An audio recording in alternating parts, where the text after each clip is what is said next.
bonsoir à tous et merci de nous suivre pour ce flash d'information. Nous, ce flash d'information avec un sujet relatif aux ressources extractives et les réformes qui changent tout. Les projets engagés portent déjà des fruits. 98% de couverture électrique d'importants gisements pétroliers en exploitation.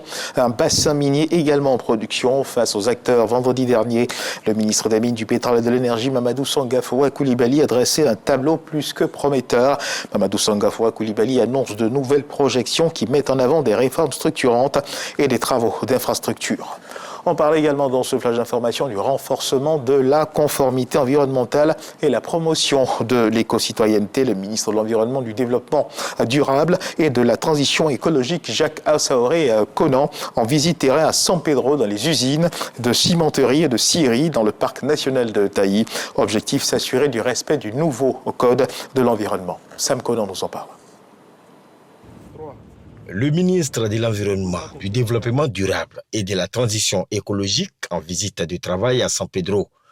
2 entreprises de cimenterie et 2 scieries ont fait l'objet d'un contrôle sur la conformité environnementale. Au quotidien, nous avons un opacimètre à l'usine qui nous permet de contrôler les émanations de poussière pour ne pas dépasser le seuil régi par la réglementation environnementale. En gros, nous épousons la vision du ministre.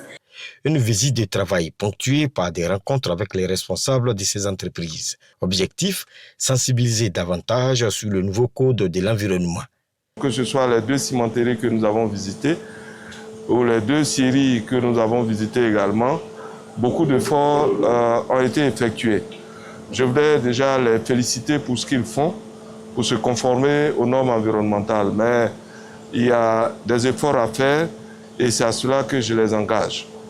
La vision 2025 du ministère de l'Environnement, du Développement durable et de la Transition écologique est consacrée au renforcement de la conformité environnementale et à la promotion de l'éco-citoyenneté. Je demande aux autres entreprises, au-delà de San Pedro, de faire en sorte que leur process de production soit conforme aux normes environnementales. Toutes les grandes entreprises savent ce qu'il y a à faire, qu'elles n'attendent pas de sanctions pour se conformer. Le ministre Jacques Assaoré Conan entend accentuer des visites de terrain afin de s'assurer du respect du nouveau code de l'environnement. Le Conseil supérieur national des évangélistes et protestants de Côte d'Ivoire, en abrégé COGEPSI, affiche sa volonté de contribuer au renforcement du climat de paix durant l'année 2025 et relativement aux futures échéances électorales, surtout celles liées à la présidentielle prévue pour le mois d'octobre prochain. Une délégation du COGEPSI est allée présenter au ministre de l'Intérieur et de la Sécurité un programme de sensibilisation pour un scrutin sans violence. Nous y reviendrons assurément dans nos prochaines éditions. Dans l'actualité internationale du côté du Mali, l'on enregistre une dizaine de morts et plusieurs disparus dans l'éboulement d'une mine artisanale. Éboulement survenu mercredi dernier dans la région de Koulikoro, dans le village de Dana. Au nombre des disparus, plusieurs femmes, des équipes de santé, de la protection civile et des forces de sécurité ont été mobilisées pour porter secours aux blessés et procéder à l'extraction des corps. Et toujours dans l'actualité internationale, sachez que la diaspora congolaise se mobilise contre les violences dans l'est de la République démocratique du Congo. Des centaines de manifestants se sont rassemblés à Bruxelles pour dénoncer ce qu'ils qualifient de génocide en cours dans l'est de la RDC. Une manifestation de colère pour exiger des mesures concrètes de la part de la Belgique et de l'Union européenne. La diaspora congolaise entend ainsi poursuivre la mobilisation et maintenir la pression sur les autorités belges et européennes afin d'obtenir une réponse forte face aux violences qui ravagent l'est du pays.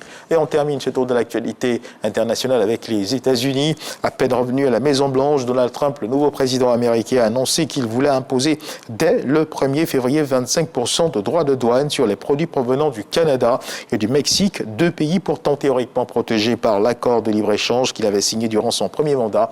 Le président américain a avoué que les Américains souffriraient peut-être des droits de douane imposés sur le Canada, le Mexique et la Chine, mais que cela vaudra le coup. Le Canada, le Mexique donc, et la Chine ont promis de répliquer à cette mesure. Voilà qui marque la fin de ce flash d'information. Merci de nous avoir suivis. Je vous retrouve à 20h pour le journal.